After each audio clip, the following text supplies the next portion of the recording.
Tonight, bishops in Cameroon blamed the government and Anglophone activists for the escalating violence in the northwest and southwest regions of Cameroon. As the National Episcopal Conference meets in the nation's capital, Yaoundé, members are now reflecting on solutions to the current socio-political crisis rocking the northwest and the southwest regions of Cameroon. Also ahead, 3 detainees of the Anglophone crisis sentenced to more than 10 euros in prison. The court's decision that was made public yesterday is coming barely few days to another court appearance of Mancho BBC and other detainees of the Anglophone crisis, that is this Friday. Also ahead is Nigerian Front in negotiating his way into Cameroon Senate. The chairman of the Social Democratic Front has described the article that was published by the Continental magazine Jeune Afrique as unfounded. We shall be right back.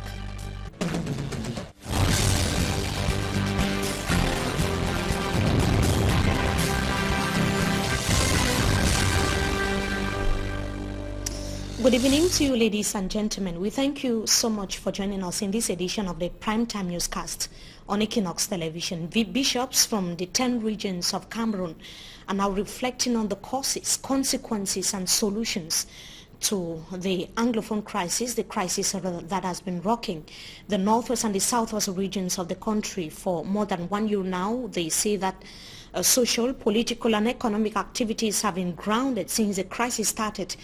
In November 2016, the Archbishop of Bamenda, Reverend Father Michael Bibi, noted that besides prayers that the Catholic Church has been engaged in for several months now, there is need for dialogue. Let's hear him in the following excerpt.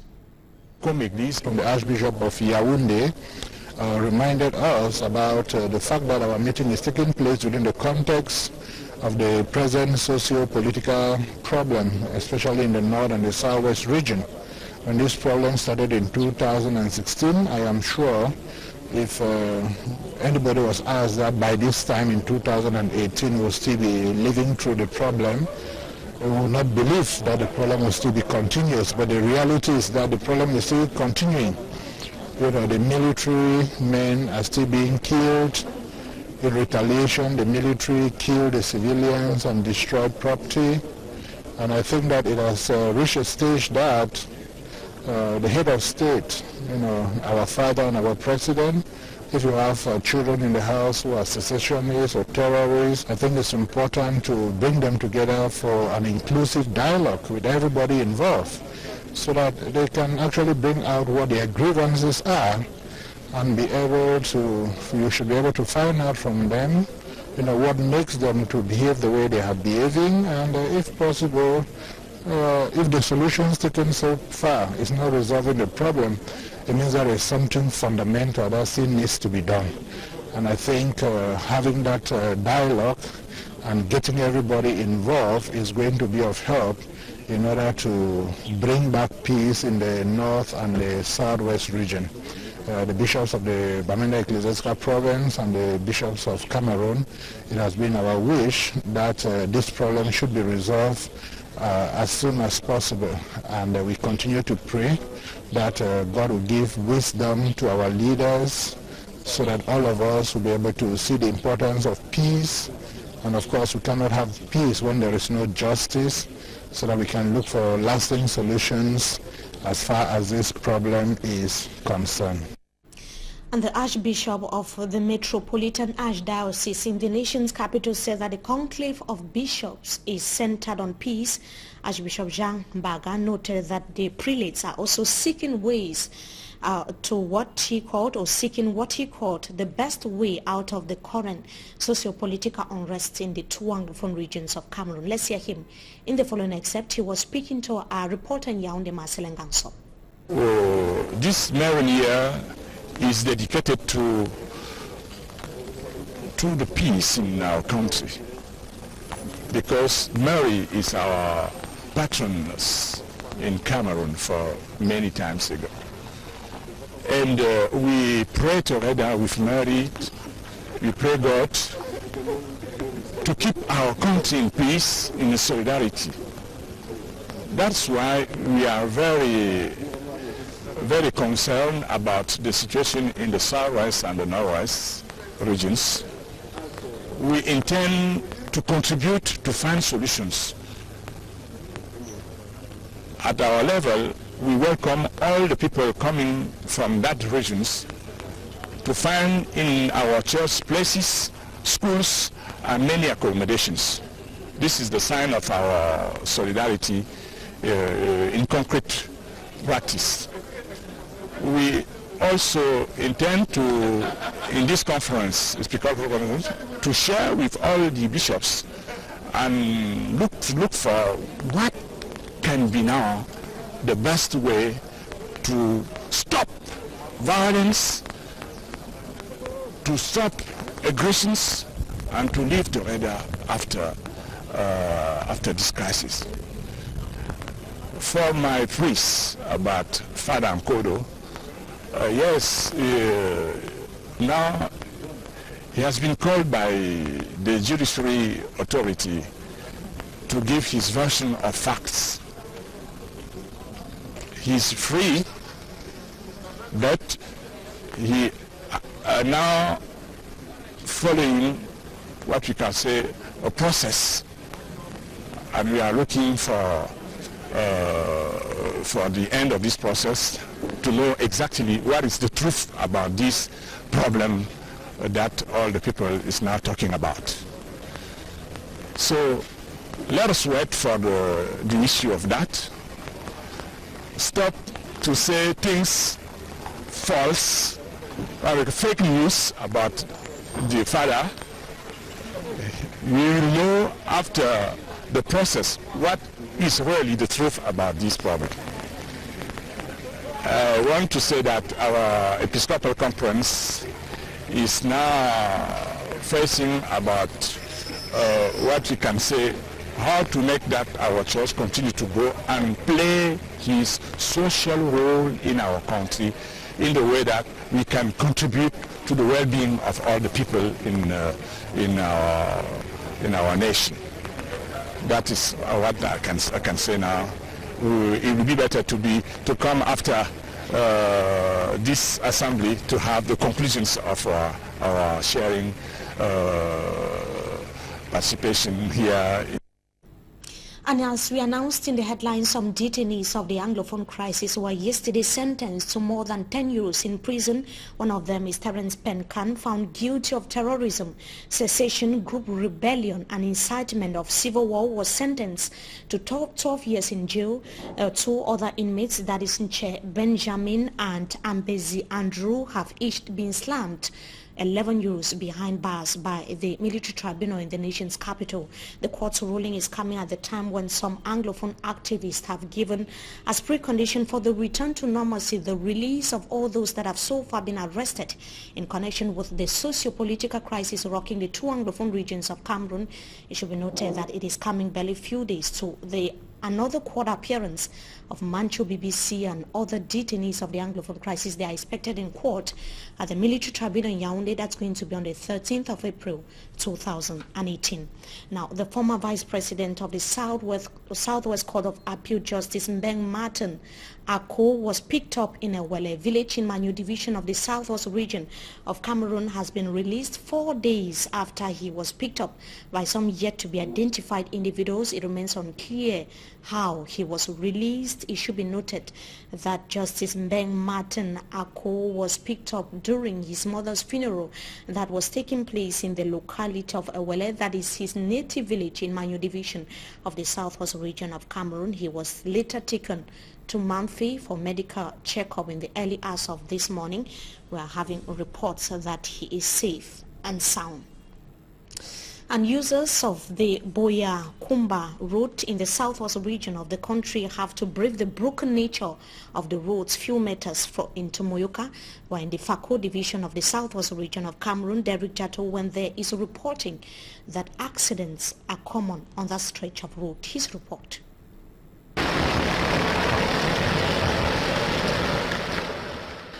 This is the picture of a spot on the Mutengene Kumba, National Road number 8.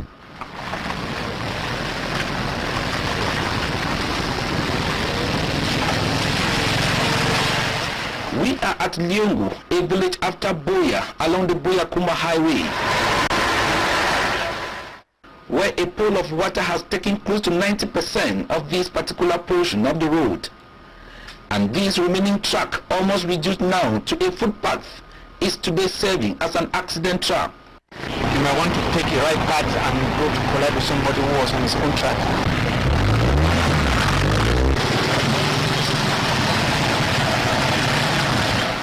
On camera, Equinoxe television captured these pictures of a biker almost knocked down by an oncoming vehicle for trying to sneak his way through.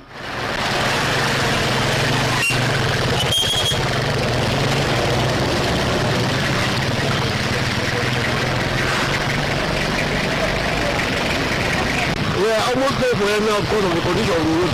All of us saw the one thing in the track. This road is very dangerous. The government should try and fix this particular portion of the road, for a lot of accidents have occurred here. He says, Let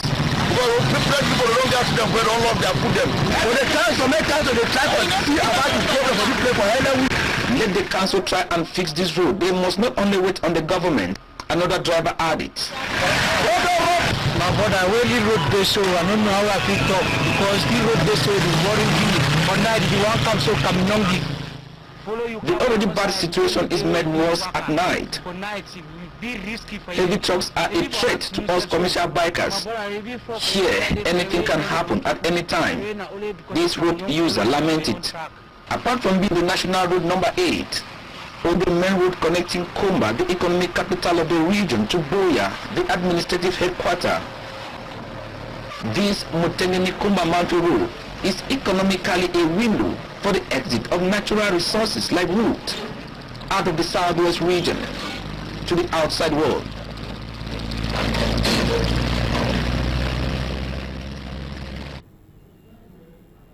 And after a continental magazine, Jeune Afrique, wrote an article on the principal opposition chairman, Nijan Fundi has reacted. Is the national chairman actually negotiating his way into the Senate? He says that the article that was written by Jeune Afrique is unfounded. Nijan Fundi granted an exclusive interview to Equinoxe Television's Babla Jonathan that was on phone this morning from Bamenda. Let's hear him in the following interview.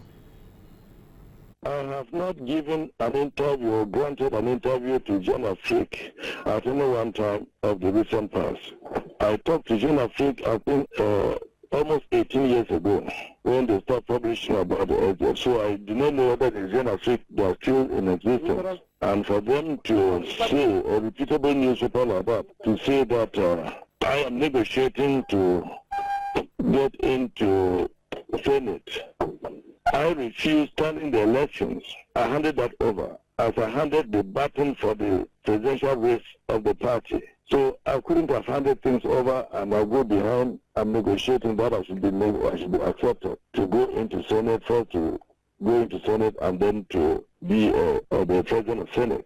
Mr. Chairman, the article equally indicated that you went to the presidency and you had some secret talk with the President of the Republic concerning that. Have you ever been to the presidency for that, Mr. Chairman? The last time I met with the president was when the Cameroonians bought the cup that they won from Gabon. And I met with him in the hall. We never had any secret talks again thereafter. And for a reputable news organ like Jeune Afrique to have this information and they publish it, to maintain their credibility, they could have called me to find out whether I ever went to the presidency for anything, so that you publish both sides of the stories. That we heard this, we contacted Fundi, and Fundi said it was a lie. And we left it to people to judge. But for Jeune Afrique to write this about me, I'll start wondering what they've been writing about people, whether it's credible or they just go on sensational journalism to other newspaper and make money for themselves, which is very unfortunate.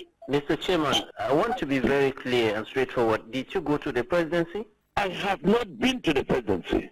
And anybody who saw me there should come out and say, Fundi, you're a liar, we saw you in the presidency. Are you interested in getting to Senate? Are you interested in being the president of the Senate? If you were to be called by the President of the Republic? Well, when he calls, then I'll talk with him and come back to the press. Are you interested, Mr. Chairman? When he calls, I'll come back to the press. Nijan Fundi there speaking to Babla Jonathan. We now talk about the story of a stolen baby girl.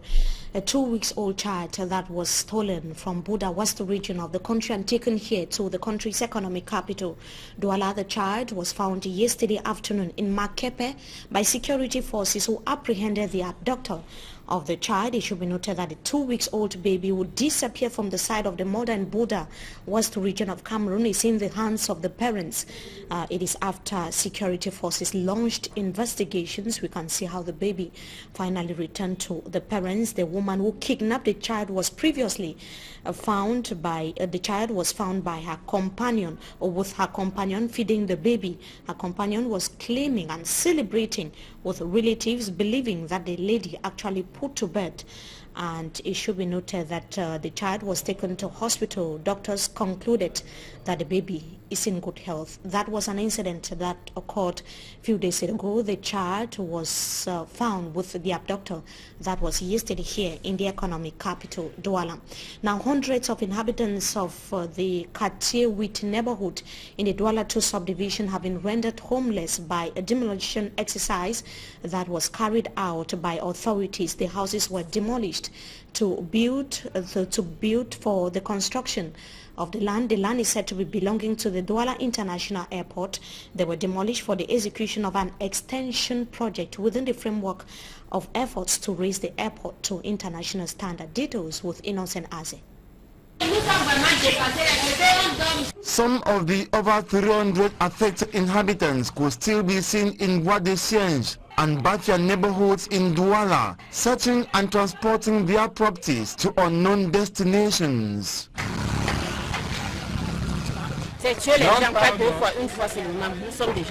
A ramification of an operation for all to liberate these areas that are neighbors to the Douala International Airport.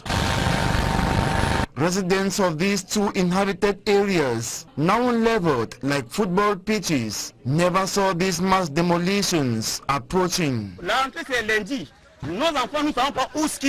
From a state of astonishment to commotion, these hundreds of affected persons end up homeless. A nursing mother and her newborn baby now have open air as their new home. Some, aware of the warnings earlier given by governments, think authorities should have at least waited for the school year to be over before the demolition exercise, such that their children continue schooling. Others argue 6 meters was never respected by the city council. Construction engineers regret the damages caused without victims indemnified. From Makepe Misoke to Wadesienge and Bafia, eyebrows are raised as many question which neighborhood is next.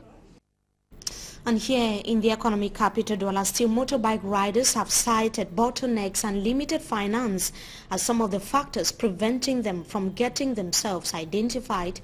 It should be noted that during the visit of the Minister of Territorial Administration, Paul Atanganji, gave them 3 months at least to regularize their status. A reporter, Emerencia Konlak, spoke to some motorbike riders here in the economic capital, Douala, and put together this report. The city of Douala is counting more than 6,000 commercial motorbike riders, but government's persistent call for bikers to get themselves identified are being respected by just a few. According to transport officials in the city, only 1,500 owners of motorbikes out of the 6,000 commercial motorcyclists have regulated their status. The Minister of Territorial Administration, Paul Atanganji, during his 2-day working visit in this littoral region, told actors in the sector to get themselves identified or face the law. The declaration of Minister Paul Atanganji was only coming to add up to the series of measures put in place by the transport delegation to regulate the motorbike sector in the city of Douala. In a chat with one of the motorbike riders, we sought to know why some of them are delaying to regulate their activities. One of the challenges cited by bikers is the cumbersome nature of the identification process. To get identified, we need a vehicle registration certificate, global tax, windscreen license, a permit and assurance. All these documents is not easy for a motorbike rider to achieve. Other motorbike riders also complain that the process is time-consuming. I have not yet been identified because the documents demanded takes us up to a week to compile them, and this makes us to lose clients. Council officials, who equally have the role of providing majority of these documents to riders, have said that the setbacks are not at their level. This process witnessed a huge delay because the regional administratives who were in charge of coordinating these documents suddenly took a pause, a decision of which we are ignorant. The motorbike riders have 3 months to procure the necessary documents for identification. Is it the search for greener pastures, or Cameroonian authorities need to be worried about the safety of their athletes? It should be noted that at least 8 athletes have disappeared from Cameroon's delegation at the Commonwealth Games that is taking place in Gold Coast, Australia. The official information was made known by the head of Team Cameroon delegation, Agbo Victor, in a press release that was made public yesterday. Simanjikan Gabriel in the following report tells us that it is not happening for the first time. There were 24 who traveled to Australia for the Commonwealth Games, but 8 have already disappeared into thin air. According to a press release signed by the head of delegation for Team Cameroon in Australia, Victor Agbonso, 5 of the missing athletes are boxers, while the other 3 are weightlifters. Amongst the missing athletes, 2 are still to effectively take part in the games. The 5 boxers who disappeared include Fotsala Simplice, Foku Asen, Nzi Nchoi Christian, Yombu Orish, and Ndiang Christel. And the 3 weightlifters include Matam Olivier, Erakil, Minkumba Petit Daniel, and Foju Ak-Angel Sogbon. In a bid to get hold of the missing athletes, the officials have contacted the Australian police to go in search of them. If Cameroon is best at occupying the first spot in athletes disappearing at major competition, on the pitch, Cameroon has just a bronze medal. It is not the first time athletes representing Cameroon at international sports events have been declared missing. At the Olympic Games in London 2012, 12 athletes disappeared, and years before in Sydney, many athletes also didn't return home. While others have succeeded in making it big in Europe, most athletes who have disappeared at competition grounds have never been caught. The head of the Cameroon delegation to Australia has announced that 2 weightlifters and the basketball team, alongside some officials, are already on their way back in the country. And that brings us to the end of this first segment of the news. Up next is Talking Point. We shall be right back.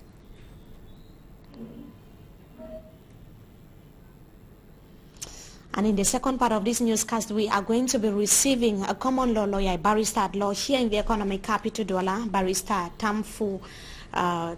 Thank you so much for joining us tonight on Talking Point. Good evening to you. Good evening, Barrister Tamfu Richard, thank you so much for coming. The pleasure is all mine. Now, some detainees of the Anglophone crisis have actually been sentenced to more than 10 years in prison. More than 10 years because we have 12 years for Terence Penn, and for other 2 Anglophone detainees having sentenced to 11 years in prison each. There were 2 of them. What is your reaction following this court ruling, given that we have been having continuous calls from actors of the civil society, politicians in Cameroon, and even international organizations for the government of Cameroon to secure the release of all the detainees of the Anglophone crisis? Well, from the onset of this trial, most people, or all the actors were agitating that this was a political trial. Even the president himself was very clement to have pardoned some. So the other trials that continue to be investigated or to be continued to be heard finally arrived at a sentence which you are just informing me, and it's really sad for them because they are victim of something which I don't think there were sufficient allegations or evidence to really put all those offenses on their back. But yes, the sentence is there already. So to me, as a lawyer, I would just tell them to accept it, and then they have possibilities of going on appeal if the sentence came in maybe yesterday or the day after. That was yesterday. Yesterday. So if they are not satisfied with that sentence, they can go on appeal. They have 10 days to do that. Now, the sentence is based on the 2014 anti-terrorism law. Yes. That was highly criticized by legal minds and even some parliamentarians when deliberations were ongoing in 2014. Now, is the law not finally showing its ugly face of suppressing liberty of expression in Cameroon? Well, everybody was against, everybody was against this arrest and trial because we all accepted that they were victims of political circumstances, and that trying them it was not fair because people would not be arrested in Bamenda and dragged to Yaoundé, and they are on a going trial maybe with a language they do not understand. So we think justice has not actually been meted because it was unfair. Now it has continued. We only pray that if they do not succeed in having a lower sentence at the level of the appeal court, that the president again should come in with his presidential decree on pardon to see if they can benefit from a premature release from prison. Also, the criminal procedure code also gives them a possibility to also benefit from a release on license. So if all those two factors have to come into play, maybe watching the president or waiting on the president's presidential pardon or using that provision of the criminal procedure code, they could be released prematurely. Meaning that all hopes are not lost? No, all hopes are not lost. All hopes are not. The first hope is that they have the right to go on appeal. The ongoing on appeal, the sentence can still be reviewed. If that does not go into their favor, they can look on to the president to wait for maybe a presidential decree on pardon. You talked about an unfair trial. Are you one of those who were equally advocating for their release? Yes, actually, from the onset, one of those lawyers. I followed the prosecution of Barrister Abokbala when it was still ongoing, and all the times I have the opportunity to be maybe on your TV station, I always aired my view to say that for us to end this crisis, all of these arrested Anglophone detainees should be released, for us to have a peace for all to come back to normalcy. So going further in sentencing some is still aggravating the situation. We have all seen how this crisis started from nothing, from simple revendications.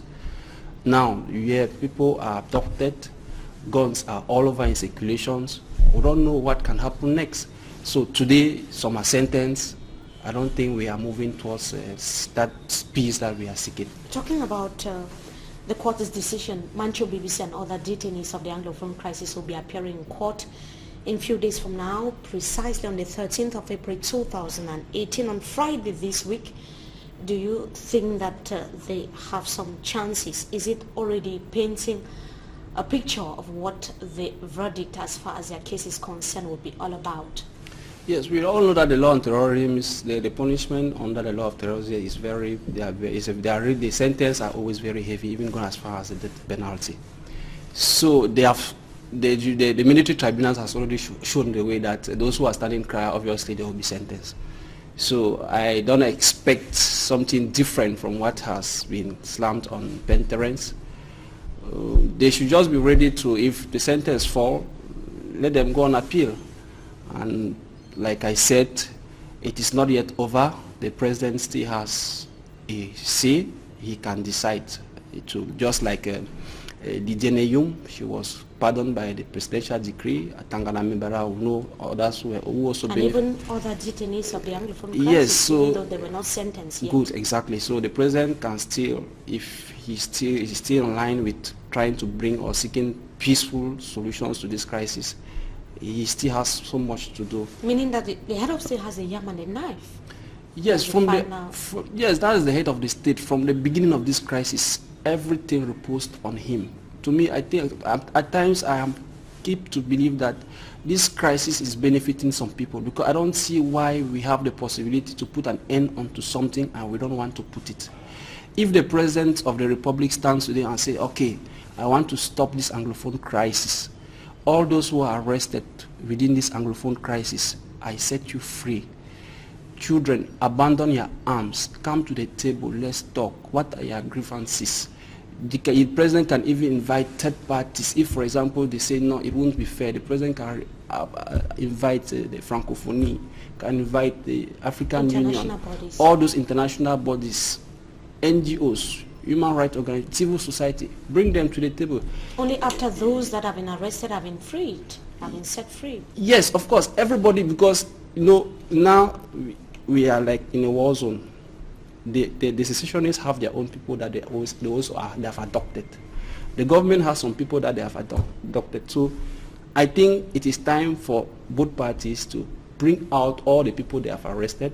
Say, okay, we are releasing these people. Let's talk peace. What is the problem?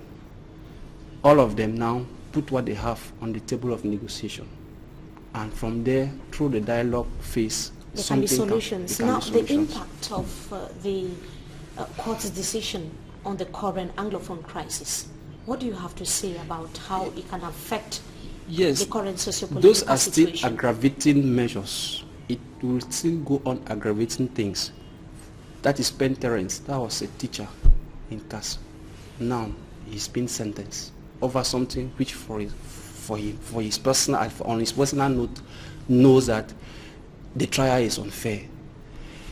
The people who are supporting him, or his, be it the Siseko or whosoever, the people who are behind them will continue to fuel the crisis to say, no, the injustice, we will not accept this injustice. We will fight to the end. And that is how the radicalization keep on climbing.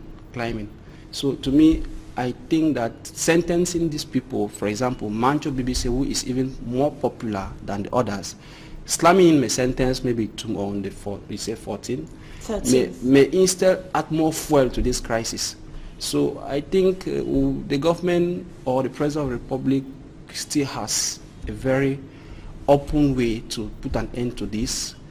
He can use his power as head of state to end this crisis if he wishes. And you mentioned Siseko, Ayub Tabe and others that were actually picked up in Nigeria and brought to Cameroon. According to Cameroon's communication minister, for months now their whereabouts is not known, but the Minister of Communication says that they are behind bars. Anglophone activists say they want to know whether they are alive or not.